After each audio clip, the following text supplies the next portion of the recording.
On the last Koine Corner, we looked at Luke chapter 15, verses 1 through 3, where we read that all the tax collectors and the sinners were coming to Jesus to hear him speak. And the Pharisees and the Scribes were grumbling to each other, saying, "This man not only receives or welcomes these sinners, he even eats with them." And then Jesus told them a parable, a chain of 3 parables, actually. Today we're going to look at the first one, the parable of the lost sheep. Why look at it? Because I think it's one of the purest examples of a parable linked to its context, the reason that it was being told, that we can see in the New Testament. Before we do that, very quickly, a refresher on what is a parable. Para and bole. Para alongside, bole a thing that is thrown or cast. So a parable is a story that's thrown alongside reality so that we can see reality more clearly. It's not an abstraction, it's related to the reality that it's depicting. The real challenge is to not stray away from the original context and make the story about something else or anything else that serves our purposes more. It's okay to reapply a parable to some other circumstance, but there has to be some root relationship between the original context and the context in which we're trying to use it. Otherwise, we're just adulterating the story and making it something that it wasn't intended to be. So let's dive in and take a look at Luke 15, verse 4, and this is from the ESV. "What man of you, having 100 sheep, if he has lost one of them, does not leave the 99 in the open country and go after the one that is lost until he finds it?" First thing I want us to take a look at is this opening phrase in the parable. Let's take a look at it in Koine. "Tis anthropos ex humon, ekon hekaton probata." So, tis anthropos, what man, ex humon, from among you. This is a partitive genitive. Out of the group of you, Pharisees and Scribes, who are here grumbling to each other about what you see happening, out of this group, what one from among you, having 100 sheep, ... It's not abstract, is it? It's concrete. He's reaching into, unlike many of the other parables, the kingdom of heaven is like a man searching for treasure in a field, right? That sounds abstract to begin with. But here he says, what man from among you? It's a very pointed question. Would anyone in your own group act differently than this story I'm telling? Is kind of the implication, isn't it? He says, if you had 100 sheep and one was lost, you would leave the 99 in the open country, literally in the desert, and you would go searching after the lost one until you found it. Let's take a look at that last phrase in Koine. Kai poruetai epito apololos, apololos, heos ure auto. So, and he goes, poruetai, present tense, and he goes, epito apololos, after the one which has been lost. And then how long does he go? Heos hure auto, until he should find it. 3 pieces for us to look at. The searching, the going, is in the present tense. It's a continuous action. And he goes. Not he begins to go, not he goes for a little while, and he goes. He goes after what? To apololos, the one, that's perfect tense, perfect participle, the one which was lost in the past and continues to be lost into the present. And then we get that last part, heos hure auto, and he, in the subjunctive, the verb is in the subjunctive mood. How long does he continually go looking for the one that was lost and remains lost? Until he should find it. The search is open-ended. The only thing that ends the search is finding the lost one. whether he finds it, the remnants of it having fallen to wild beasts, or until he recovers that thing that has been lost. It's pretty magnificent stuff. It's a continual search until he should find it. Open-ended, unlimited searching. Let's go back to the original context and think about the three groups that were involved. One isn't really a group, but you get my drift. There were the tax collectors and sinners, there were the Pharisees and the Scribes, and there was Jesus. Now in the story he says, who from among you, what man from among you who has 100 sheep and one of them wanders off, doesn't keep going and searching for them? So if you have, and leaves the 99 in the desert. So who are the 99? The Pharisees and the Scribes, the ones who never wandered off. Who's the one that was lost and seems worthy of searching?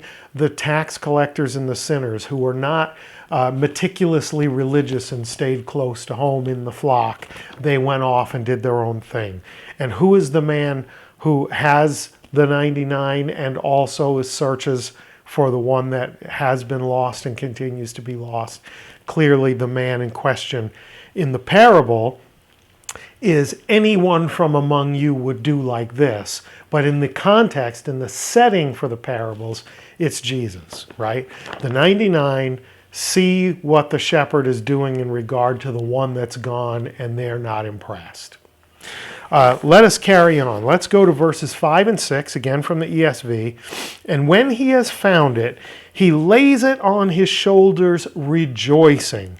And when he comes home, he calls together his friends and neighbors, saying to them, rejoice with me, for I have found my sheep that was lost.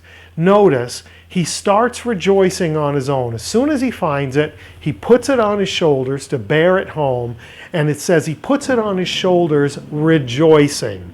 Alone, he's rejoicing. When he gathers his friends and neighbors, when he calls together a celebration, a feast as it were, he says, rejoice with me. I'm already rejoicing because I found my lost sheep. I'm inviting you to come and rejoice with me. You should share my perspective on this thing. What was lost has been found, and I'm filled with joy because of it. You can come to my home and participate with me and celebrate with me and rejoice with me about this great thing that's happened. The wanderer that was lost has been restored, and I'm rejoicing, and I invite you to rejoice with me. Great stuff. It's quite the natural contrast to the context, isn't it? What were the Pharisees and the Scribes doing? Were they rejoicing? No, they were grumbling because they said, this man welcomes in sinners, wanderers, and he even eats with them.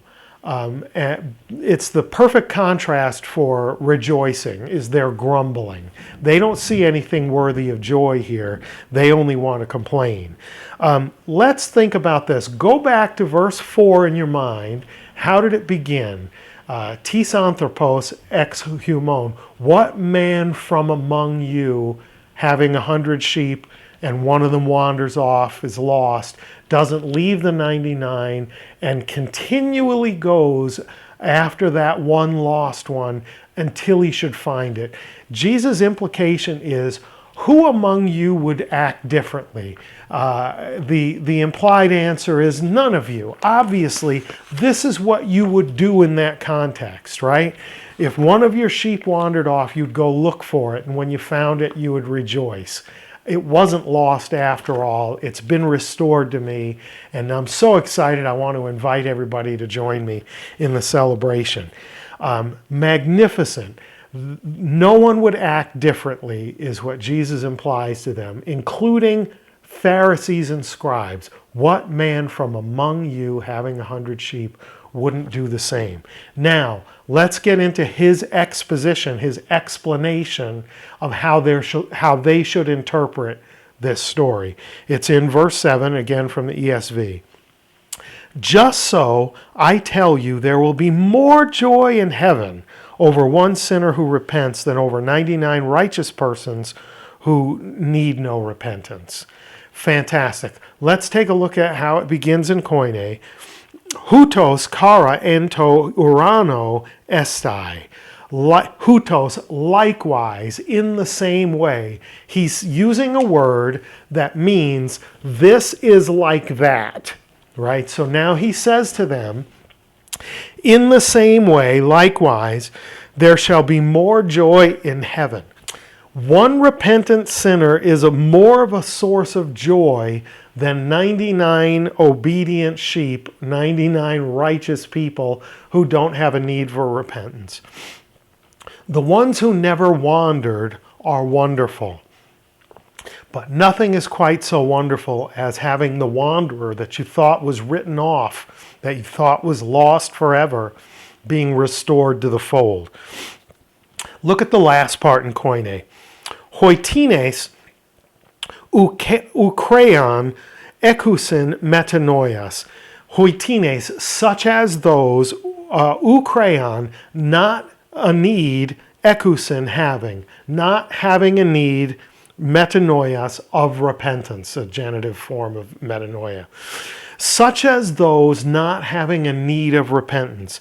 There's more joy about the one that wandered off, that was lost and has been found and restored, than there is over those who don't even have a need for repentance.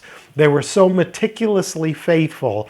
They were such devout members of the flock that they never needed to have that after-mindedness, that change in direction, and that restoration and atonement being brought back home to the flock. There's more joy, Jesus says, in heaven over those types than the ones who never had a need for it. Think about it. Think about the magnificence of the story. The Pharisees and Scribes are the non-wanderers. They're the meticulously religious who, quote, have no need of repentance. Are they sinners? We're all sinners, right? That's not the point. But they never went off and wandered. They never stopped being a part of the flock. Whereas the tax collectors and other sinners, they wandered off. They left the flock. They were off doing their own thing. They were lost and continued to be lost. And now Jesus says there's more rejoicing in heaven when one of those comes back than over a whole bunch who have no need of repentance. He's reorienting their perspective, right? The non-wanderers resent the way that Jesus values wanderers. I want to say that a second time. The non-wanderers, the 99 sheep that didn't wander off, the Pharisees and the Scribes who stayed in their relationship with God and Israel, they resent the way that Jesus views wanderers. How do we know? Because if we go back to verse 2, and the Pharisees and the Scribes were grumbling to each other, saying, "This man welcomes, receives sinners, and he even eats with them." They don't like the way he relates to wanderers. And he tells them this story, and the capstone is, he says, Hutos, likewise, in the same way, heaven values the wanderers who are restored more than the ones who never wandered. The perspective of heaven is like this.